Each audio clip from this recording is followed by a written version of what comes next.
what is the only singular line item on the balance sheet that everyone should know that gets its own full statement? That's cash. Okay. It's this Yeah. right. It's this one little Yeah. line item on the balance You were sheet. very nice in not calling on me right there. I was like, EBITDA? Okay.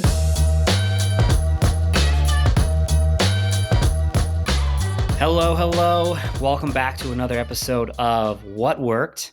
I'm here with an awesome guest today, Drew Blacker, founder, owner, proprietor of SME², which is Drew, I'll let you kind of give your own introduction, but I'm going to say in my own words, it's a fractional CFO, financial kind of strategy services company.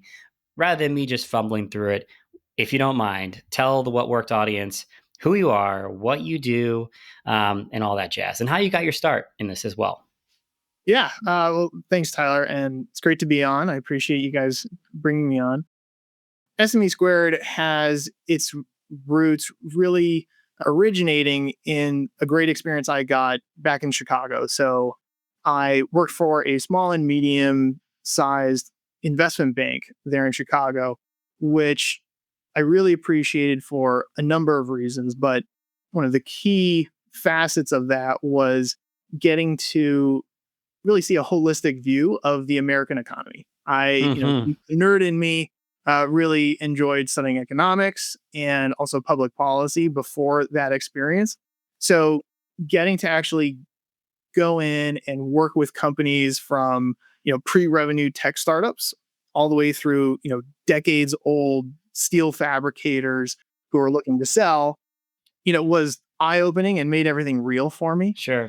And I think that the experience I got later on at business school doing strategy work and organizational management really fleshed out my capabilities, which really came in handy actually at United Airlines, which I did after that. So I was helping the main FP&A group informing the C-suite on its strategy to track operations, track cash flows, and track investment so that they could adjust their strategy and operate as efficiently as possible, right?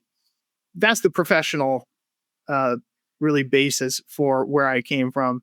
The personal side of it is that I have an athletic background, and from that I came to really love actually coaching and teaching.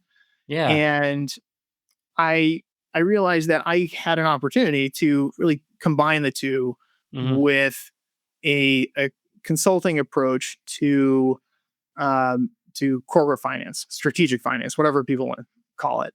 And so SME² is really intended to be the go-to resource for companies who want to write their next chapter. It could be their first chapter, it could be their last chapter, or any chapter in between, and really provide empowerment to those clients by providing custom tools and really tailored, high attention advisory to them as well to figure out those big next steps, next initiatives.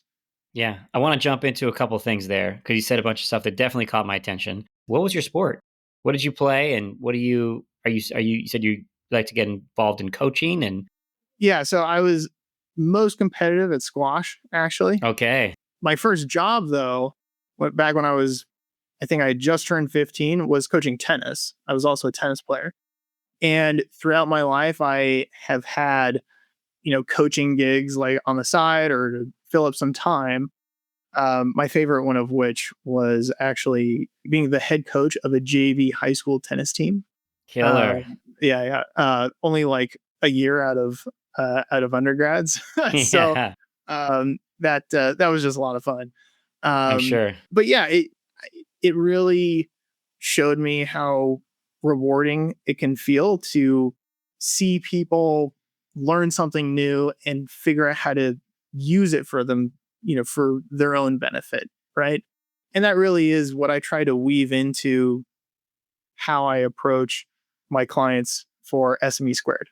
I work with them to build to build the tools that they need. But I go beyond just that and just delivering it. I actually show them how to use it to, again, empower them, so that, ideally they don't need me like all the time. And over time they need me less and less. Again, it brings that level of reward that I really like going for.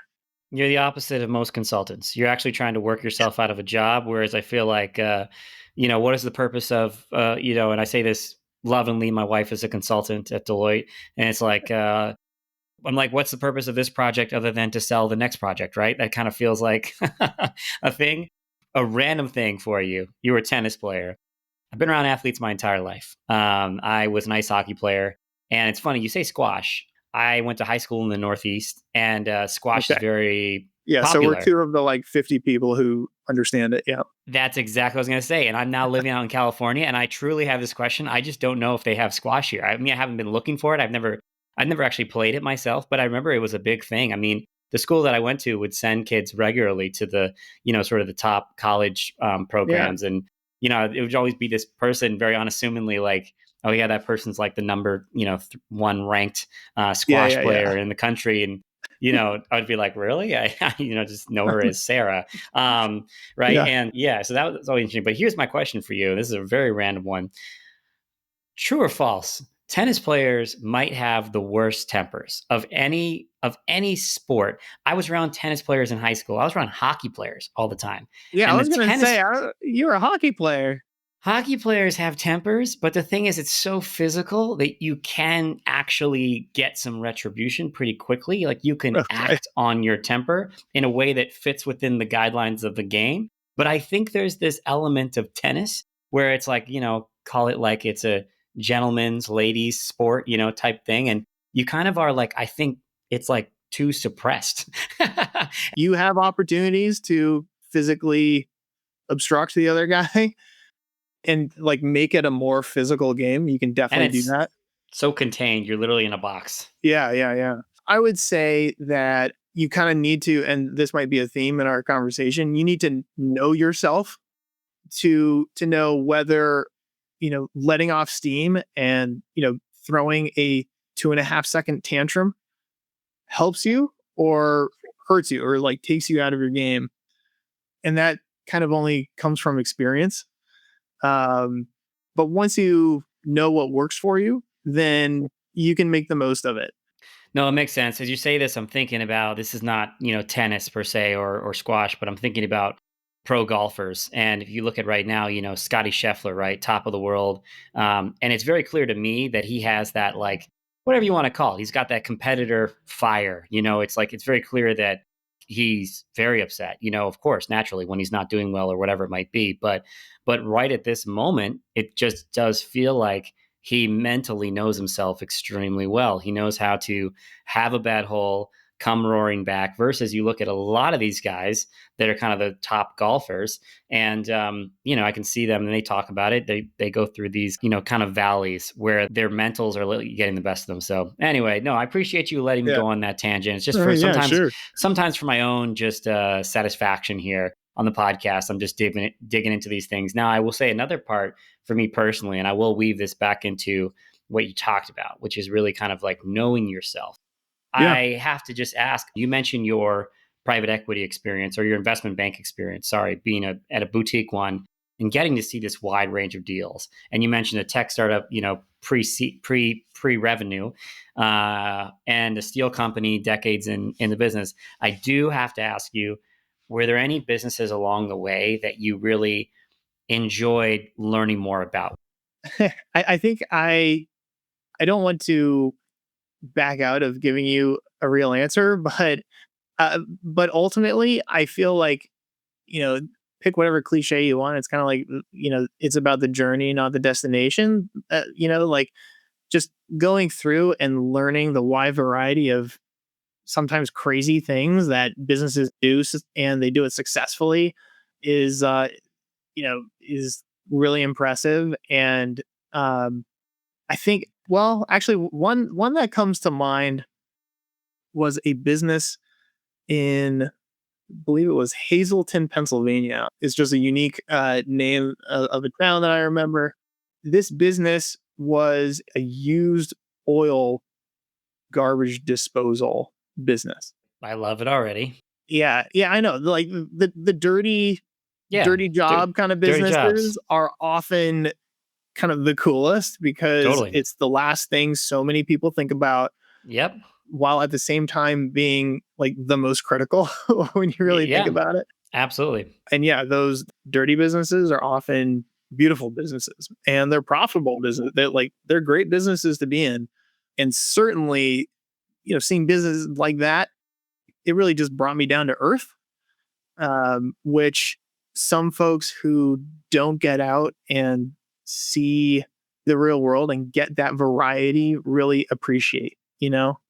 They think that every exciting new business is going to be just a pure tech play, right? Not the case at all. I mean, I love me some tech, um, and it's obviously really sexy and exciting, and I've worked with a number of clients in that space.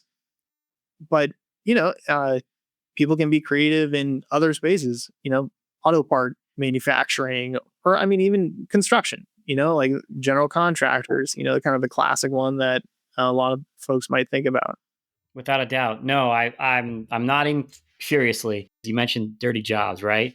A fun anecdote is that I'll tell you, I looked into some of the dirtiest of jobs, right? And those companies, they will not sell to you for a reason. Septic cleaning companies, porta potties. I mean, obviously, you have I think it's Andy Gump is the big one, but yeah, these things are just they're just cash machines, and those owners will not even indulge you to take a meeting. They just know they're sitting on a cash cow. So I totally agree with your notion. There's a ton of money in those businesses. I will now take this full circle. You mentioned, different businesses that you encountered, and I imagine a lot of different business owners and managers.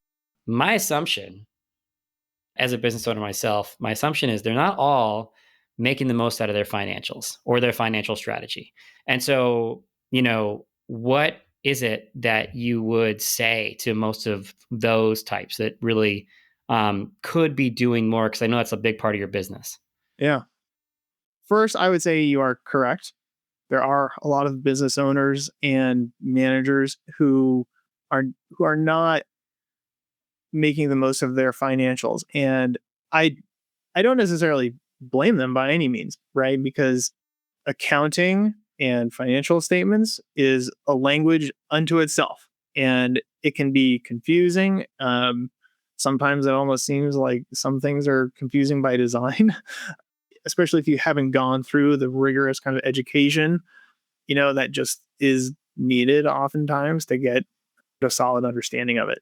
I would say that you can be great at whatever you're great at, just as we've been saying. You can be a visionary tech person, you can be just a high quality service provider.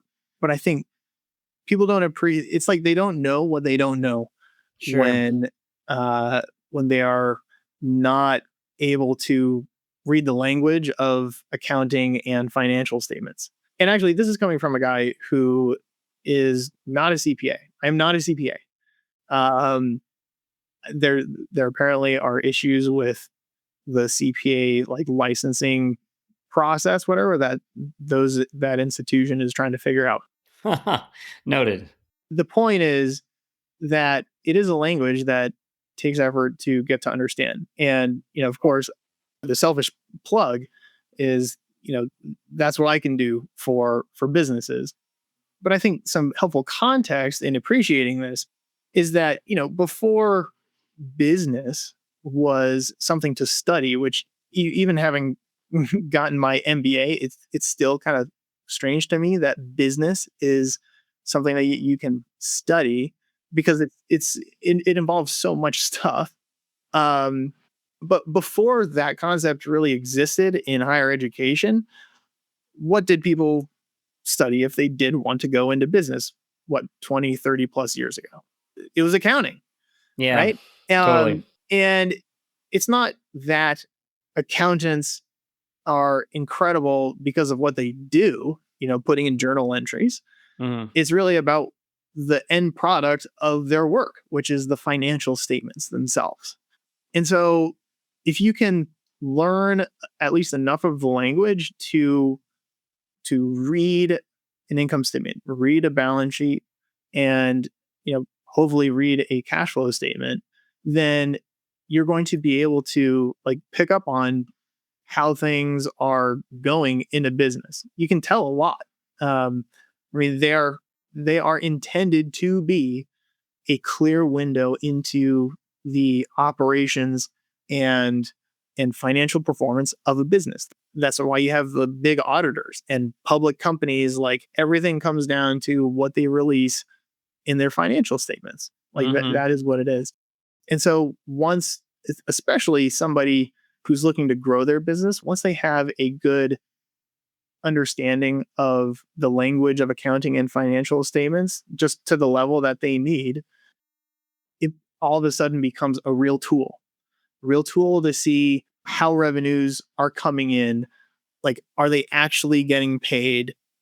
I what actually one of a quick digression is one of my favorite points to like hammer whenever I've helped some friends early on learn this language is that what is the only singular line item on um, on the balance sheet that everyone should know that gets uh, its own full statement. That's cash. It's Okay, this one, yeah. right? It's this one Yeah. little line item on the You balance were sheet. very nice in not calling on me right there. I was like, EBITDA? Anyway. um, no, it's cash. So bringing it back, like the solvency of a business, its viability, like is being captured in there, but you get to see the details of how it's flowing in, how it's flowing out. Having a dynamic working tool that shows you even okay, if what happens if we change some assumptions about our pricing or assumptions Mhm. about our operations. What if we change our team in this way or that way? Yeah. um, how does that manifest in actual performance? Am I Mhm. going to be kicking off a renaissance for this business, or am I going to be, digging the first 3 feet of its grave? Right? Totally. Going through that exercise of constructing a dynamic working financial model, it forces managers to do a couple things. First is obviously like think about the numbers. But when you actually slow down and have a conversation that takes like, 10 minutes to think through, okay, where is this expense on dues and subscriptions going?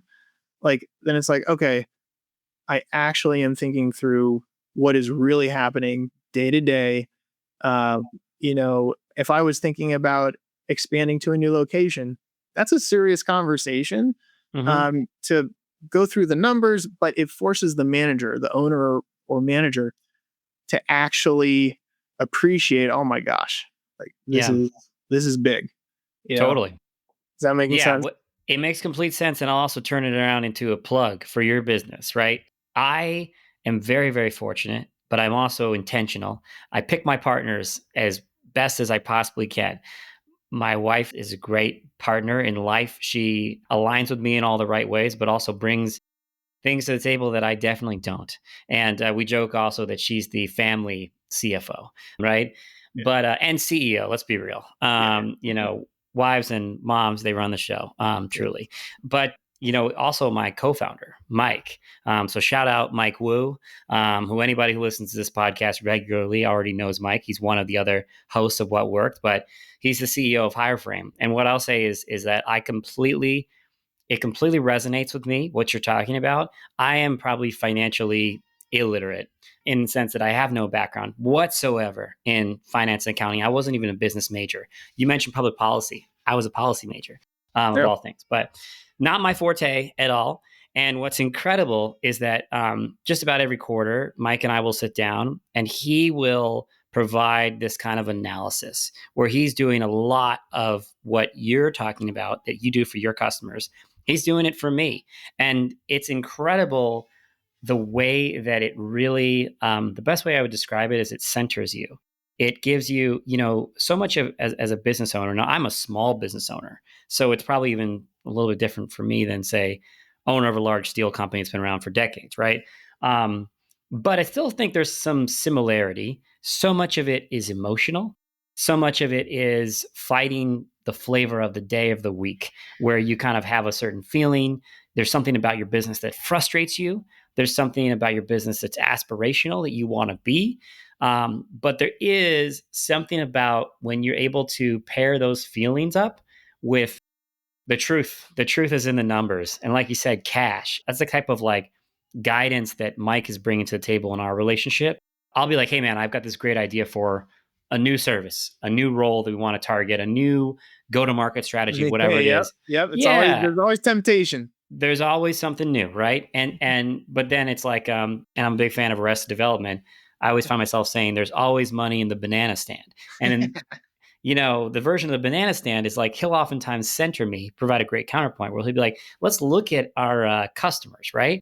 Let's look at which ones are bringing in effectively the strongest cash flow, which ones represent potentially a foothold in a market that we want to expand more into. It's not binary this or that, but it is based on real data. And that data is incredible. It just kind of centers me and allows us to have this great conversation about where to go strategically. And very little of it is in depth financial analysis. Like I'm sure he's done some of that behind the scenes, but most of it is about, honestly, it's about the literacy. It's kind of just explaining this is what this number means. And this is why this is concerning or why this is an opportunity. We have plenty of those conversations too. It's like, hey, we're probably not being aggressive enough in this particular area. Our spend is quite low. And he'll explain to me why. So anyway, I think that every business should have a Mike Wu, and that might be SME² Drew. So yeah, just something to think about. That's my plug for you. But I will say, so sort of rounding that out, I have one quick follow up. What are the common things that you do see when you talk about? It could be opportunities that you see to make more of a business's financial strategy. Yeah, What's the kind of quote unquote low hanging fruit, I guess? I'd say the most common one is a good problem, which is that in a pretty young company, its owner wants to grow, and growth is awesome, Yeah, but only if it's good growth. sure, totally. um, there are qualities of growth. Yeah, Like if I wanted to, I could grow into consulting on general contracting and construction. You know, but I don't know anything about that, right? Aside from what my clients tell me, yeah. but like I cannot be an actual advisor on a site, Well, right? if it's okay, I'll give you a real example from Hireframe, if that works, Oh yeah, yeah, sure. for some bad growth, right? In our space, right? You would, I hate this term, but Hireframe would probably be considered a premium staffing service provider in the sense that we're not bottom of the barrel. And I make that very explicitly clear. I know what bottom of the barrel is. I've been working in this space largely for, call it, 13 years. So a long time. And the reality of my business is that our number one cost is salary. You can show me any business. You can be like, well, this staffing provider down the street provides, they only charge you $5 a month, whatever, to have a person or whatever it is. And my counter always to this is that the squeeze happens on the personal level. That's just for a million reasons. It's never a good solution for anyone. Even if you can pull a rabbit out of the hat and find someone, for a very cheap salary who's willing to do a job, if they're any good at that job, then they're naturally going to find another job that pays them more, as they should.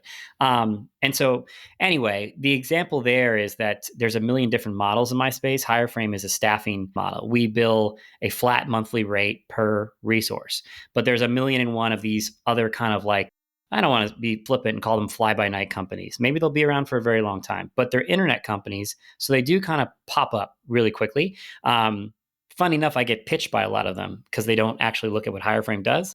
Um, but But I see them and I see their business model, and we could have infinite growth for higher frame if we were to go down this path of bottom of the barrel. If we were to say we're going to, basically be the cheapest provider, but yeah, it's not good growth because you end up basically in this predicament. You effectively have a revolving door of talent, where the churn is so high that, to me, the customer kind of loses sight of the cost savings if they feel like they're dealing with a new person every single month.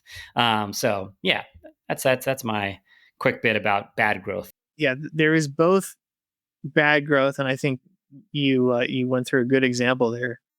There's also growth for its own sake, and to go back to the old adage, like cash is king.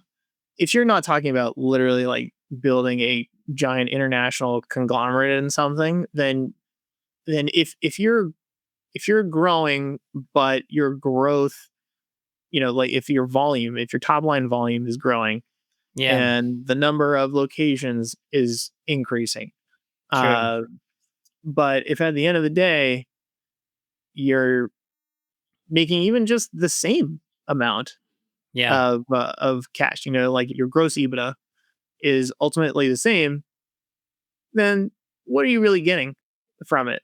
And yeah, and sometimes those kinds of expansions actually do fit into a coherent strategy, like a long totally. term play. Totally makes sense. I'm not saying that I'm not at all saying that growth is bad. No, no, I Um, completely get it. Yeah, but I think a lot of folks, they kind of get something going with like one location, and before they have that really down, they say, "Oh man, I can do this in two more places like next year." And sometimes it works out, mm, obviously, but I think that coming from my background, right, yeah. numbers guy, like you, Chicago numbers dork, it's like, what gives you confidence in taking on that expansion? My partner and I talk all the time about opportunity cost, right? And opportunity cost is the actual cost, right? So the example, a dumb example that I'll give is, let's say I've got, in Chicago, I've got Tyler's, yummy ice cream shop, Yep. right? And I'm crushing it with my Northbrook location. Uh-huh. And I'm eyeing up Evanston, which I know you spent some time in. Yeah. My partner and I will talk about is we'll talk about there's the cost of opening that, right? Of course, like all the things, right? Yeah, the rent, the machines, the labor, the recruitment cost of the people, et cetera, et cetera. But then there's also the opportunity cost, which is how much of my time is going to be dedicated to getting the Evanston location off the ground to a point where it's even making a little bit of profit. And then in the meantime, if you look at, right, cash is king, cash flow. Let's say my Northbrook location is steadily, yielding, let's just say it's a really rocking ice cream store. It's doing like, I don't know, 300K in cash every year, which would be amazing, right? I'm like the That's most popular amazing ice for cream a store. highly seasonal business in Boston. Yeah. Yeah. Right. So then the question is, you got to ask yourself, Chicago of all places. Listen, it's really good ice cream. Maybe we're putting protein in the ice cream or something. We're getting the Yeah. gym goers. Yeah. Yeah. um, yeah, but when you think about it, right? What it does is it brings up some really great questions to ponder. And the question is, could I add another 100K in cash flow to my Northbrook location by looking at some other opportunities? So maybe it's like I can push catering, I can push wholesale, or whatever it might be, right? You start to ask these questions around opportunity. And I think really going through the work of actually getting the numbers down into a model in itself is a valuable exercise to evaluate like whether you're really like going to be along for this ride, if you're really committed. And that's even before seeing how everything comes together in actual financial performance. So like, is any of this effort hitting my bottom line in a positive way? Totally. My partner always comes back to these things where he says, here's what would be a ideal outcome. And then we just always ask ourselves the question, is the juice worth the squeeze?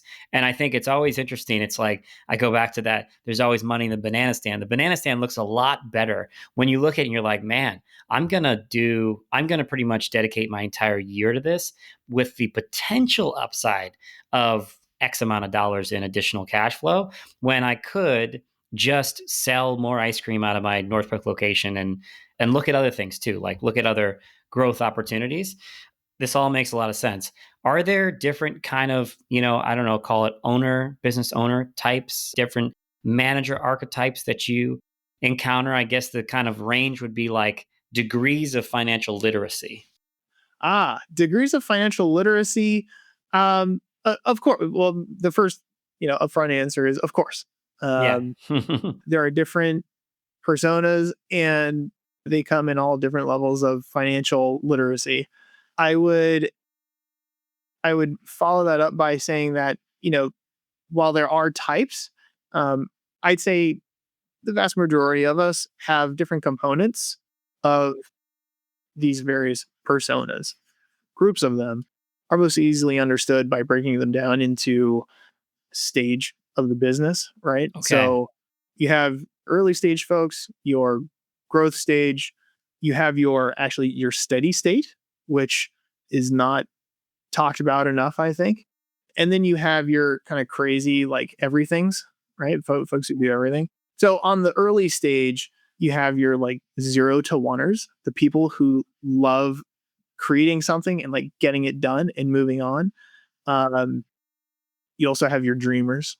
And I'd say kind of the negative side of this is what I call the mad scientist, Oh, which sure. is which is Yeah. someone who um, is oftentimes like highly competent in Yeah. a field of study. I mean, and Totally. the classic example is literally a scientist, or Yep. like in materials research or something like that, Yep. who might even like have technology down, have a brand new material or whatever it is, but they are happy to sit in their shack or lab and tinker all day if they're able to figure out how to get funding to like keep them going, then they'll do that. But they're not productizing. They're not transitioning uh, to cash generating operations. So if anyone's listening to this podcast, thinking, oh man, I have a like, this incredible new alloy that, whatever the defense industry can pay billions for. I'd say, okay, like that's awesome.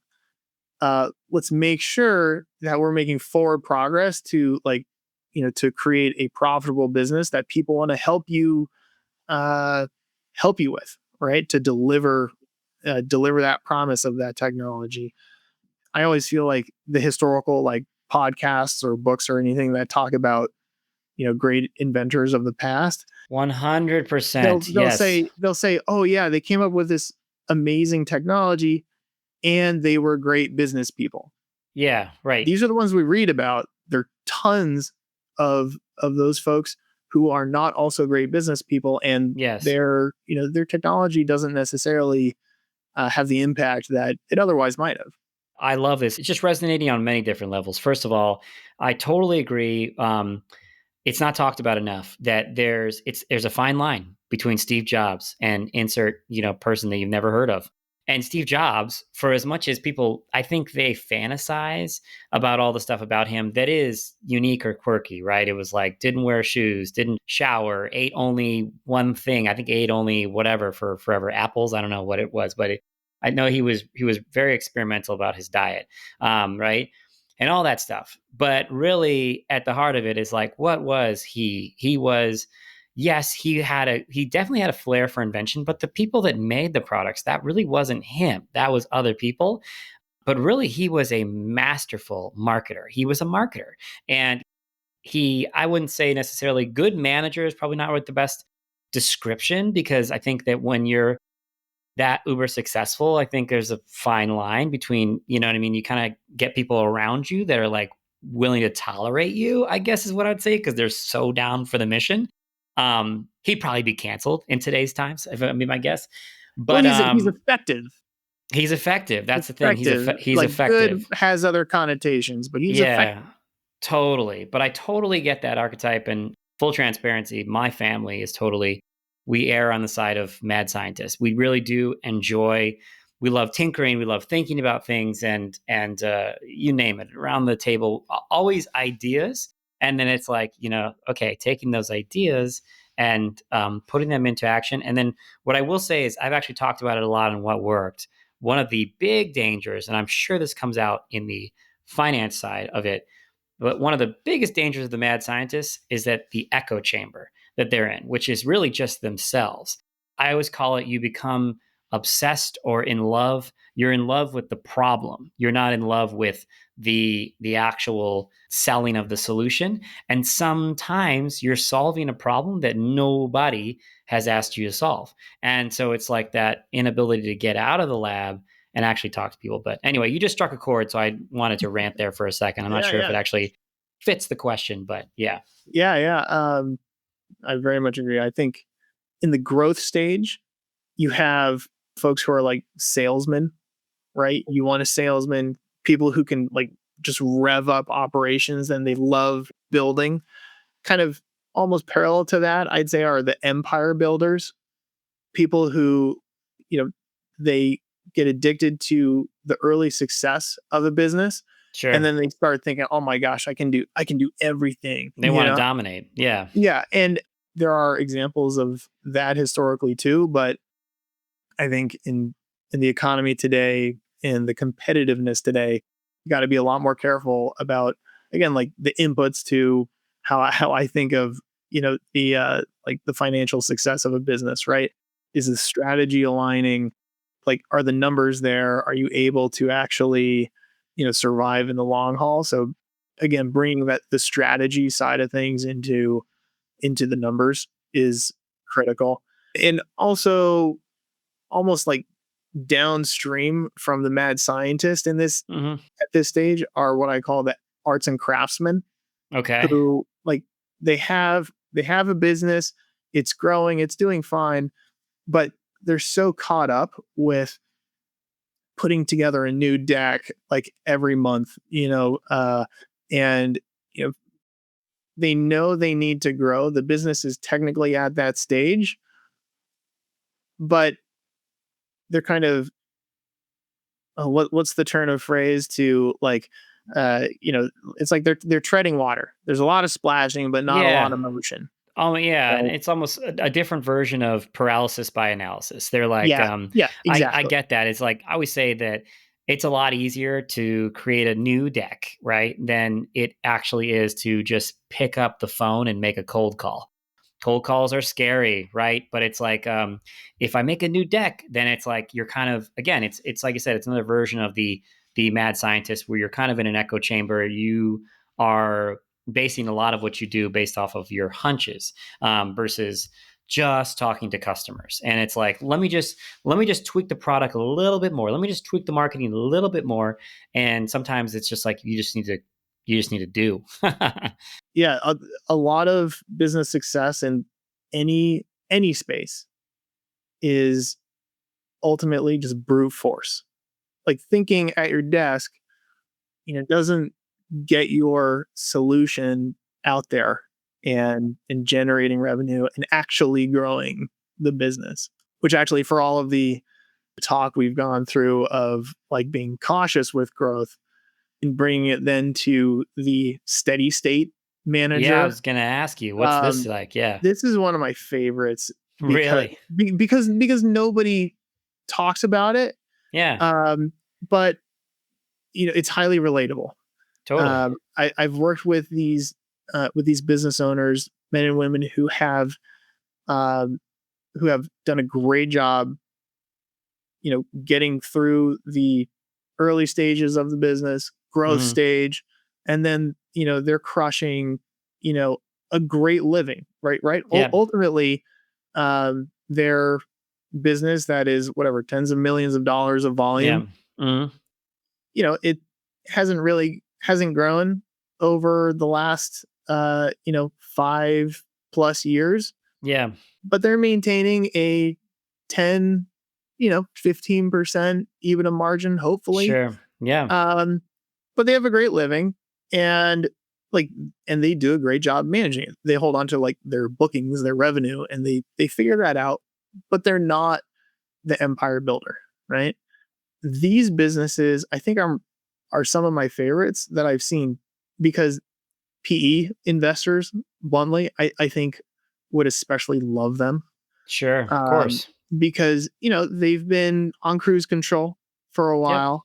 Hmm. Um, maybe they're not as lean as they could be, Sure. and maybe there are growth opportunities out there that these owners, the founders, just don't want to go after, Totally. and their valuation is maybe going to suffer a little bit because they're only at like a 10% EBITDA margin. When somebody who has seen a Hmm. lot of businesses comes Hmm. along and identifies this steady state manager, Yeah. I think that is like one of the best opportunities they can find, Totally. because it's like straightforward to get the business on the valuation side, or sorry, more straightforward. I know it's like multiples are always going up, but it's more straightforward to get it, and there's like a clear path ahead to grow the business and realize the return. And so it's great if a client of mine has been that steady state manager, doing what they do, whatever that is. I think bringing in somebody to really contextualize their business and their Yeah. performance for them could be particularly valuable, because I think there are opportunities out there. Without a doubt, you're making me think of one of the ones that got away again. Would Yeah, totally I fit this bet. category. They were a pastry box company supplier. So think of your stereotypical pink pastry box that you get like some donuts in. They were just putting along, steadily doing, a really great cash flow. You just like Yeah, clockwork. And they had, there was some hair in the business, like anything else with that sort of business. You have like a key yeah, accounts risk, where they sure. had, a very, very large grocery chain would use them. And if that account were to go away, that could be a big problem. There were some really just crystal clear opportunities for growth where you look at, this is really pulling at my heartstrings as someone who's just a total food lover, but bad food lover at that. It's like they were talking about expanding into pizza boxes, which I'm like, pizza and donuts, two things. Yeah, but they were identifying those. But yeah, to your point, it's just such an interesting thing when I think about the owner of that business. It was, a story that you've probably heard all too much is that it was the second generation, right? So the guy's father had started the company, son was now running it. Son, of course, they have a great living. Son was obsessed with the beverage space. He was experimenting with, I think he liked powdered beverages was what he was into, and so he was coming. He wanted his own brands, and he wanted to focus they wanted to sell and take that money and be able to focus it on this kind of startup that he was looking at. But sometimes you have this great thing, but you're just so used to it that you don't even realize. It's like, dude, you got Yeah, a business that cash flows steadily. It's a great company, and yeah. donuts, right? Fairly recession proof. And sometimes, like, you can figure out a strategy that aligns with your core business to expand into those new areas. Um, and sometimes, like, even through the best due diligence and thinking, it it just doesn't work out. And but you don't know that it doesn't work out until you've tried it, and that's totally fine as long as at some point you say, okay, it's not working out, and cut your losses, and think about where else you might want to try, but don't just keep digging. And I think that's where, again, like, the idea of being sober about where you look for financial performance is really critical. And I think that bringing in somebody, particularly bringing in a third party, this is one of the benefits of actually not having enough cash to pay for your own CFO. Can Like, full-time CFO can come in handy, because somebody like me can provide like a real outsider's perspective and give it to you like real straight, um, and make sure that we don't just have blinders on. Everyone is appreciating the full picture. Totally. Did we miss any archetypes? Any folks? Well, I had one last one, which is those folks who can do everything. And personally, I believe that Steve Jobs was one of them. I call them the albino unicorns, Yeah, totally. right? I mean, like the typical one, give or take whatever you want on politics, but like Elon Musk, like Yeah. have gone through every stage for Yes. businesses in like multiple spaces. Like, Totally. he is one of these like One of one. crazy freaks of nature, Right. or fantasy land that Yep. who just gets how to do like every stage. And he's an example of a guy that he meddles and it actually turns out well, versus a lot of other owners will meddle and it'll turn out very poorly. So he, because just whatever that is, his like raw, he has raw power when it comes to just, I hear people talk about two things when it comes to him, many other things too, right? Of course. But Uh, the two things that resonate with me is they talk about his awareness of whatever is the most pressing problem for the business, the most important problem. And then he will go and he will immerse himself in that problem until it's yeah, fixed. And he'll sit right next to, he doesn't care what level you are. He sits next to the person that is overseeing the exact thing that's going wrong. And yeah, he ruthlessly, drives at it until he solves that problem. You hear about that. And then you also hear about the fact that because of his ambition, he's also able to recruit, basically people that are also, say this lovingly, freaks like him that are just like incredibly intelligent and they literally do want to occupy Mars. So he's got that piece too. But he yeah, is a yeah, one of one. He is a one of one. yeah. So I, totally agree I with you. I will say I do think there's like there's this pseudo persona in this category that I think can realize similar capabilities to those folks who Yeah, somehow just have it. And sure. I call those the students. Like Okay. there are people out Hmm. there who are just like real students of business and they love small businesses. They can get in there and they accept any challenge in a business as like a 1 to 3 year, thesis assignment, right? And they'll get in there and figure it out. And highly capable, highly motivated, and especially as you get more and more experience, you can approach more of that kind of unicorn like or albino unicorn status. I think just being aware of, you know, how somebody can capture any of these personas is valuable. And even like noting that sometimes some of these personas really come down to like actual character types of like people. And that's why you often see that, okay, when a company transitions from early stage, it's gone from 0 to 1 and now they're looking to grow. Or maybe they have grown and now they need to, really solidify their place in their industry. Like oftentimes the management will switch over because it takes different characteristics to really optimize in those different stages. Yeah, that makes complete sense. And I go back to the age old, everyone says what got us here won't necessarily get us there. You bring in different people. The analogy we always used in my old startup was the dirt road analogy, which I bring up all too often on what worked. But, it's this idea. You said it earlier and it resonated. You mentioned the 0 to 1ers. I probably resonate most with a 0 to 1er. Like I do know that when the time comes, and I do hope that day comes where higher frame is edging on being, kind of more of a call it like a bureaucratic, large kind of slow moving machine. Guess what? I can say this, and any higher frame folks that are listening to this, I can tell you this with certainty. I will be off that train because I'm just not meant. This guy is not meant for a suit. I'm not good at it, so I can tell you that with certainty. But I will work like hell to get you to that point. And if we get there, it'll be a good thing for everybody.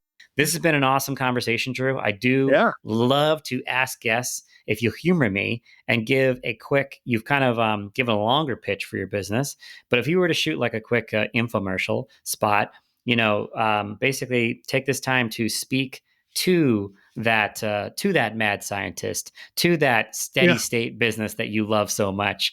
Why should they work with you? What sort of things can you do for Yeah. them? I'd probably start off by saying that managing a business, starting a business and managing a business is tough. And if you're trying to do that without really knowing your business by the numbers, it's going to be a lot harder. And you're exposed to the risk of, missing on a critical piece of judgment in, figuring out what next steps to take for your business.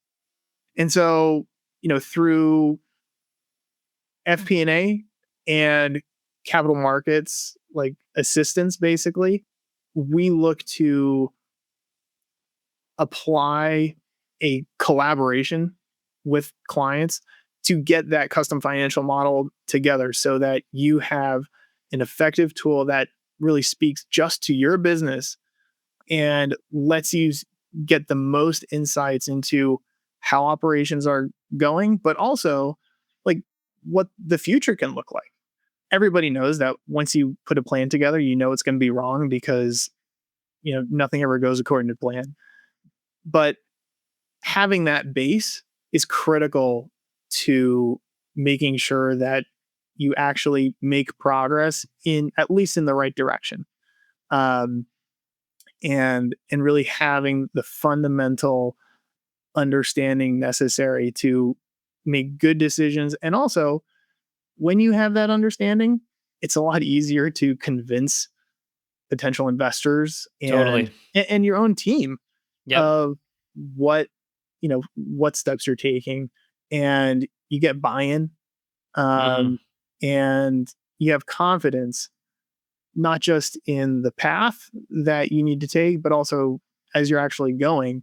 You know, SME² aims to be really the go-to resource for anything financial that businesses are going through as they really take on their next big initiatives.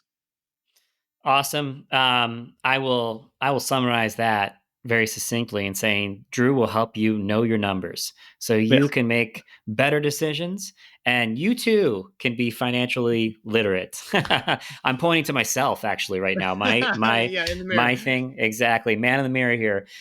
Drew, this was awesome. I will say Yeah. that really your background. I talked to a lot of fractional CFOs, and it's just really impressive. Your breadth of experience is really wide ranging, Oh, thanks. and so truly, I think you could help truly any business. So hopefully, there's someone out there who's listening. If you are listening to this and you do want to get in touch with Drew, I will ask you, what's your preferred channel? Do you want to shout out your email? Do you prefer they hit you up on LinkedIn? What's your preference? Yeah, I would say go ahead and message me directly. It's Okay. D Blacker, just Mm-hmm. like my name, D Blacker, at Yep. SMESQD.com. So my website. Cool. You can also check out, it's that Yep. www.smesqd.com. And there's also, if you don't feel like emailing me, there's a Like message a tool in there. contact form. Yeah, Yep. yeah, yeah. But happy to talk with anyone to, see if we can help out. Totally. We'll link Drew's website in the episode description. So anybody who is listening, he'll be very easy to find.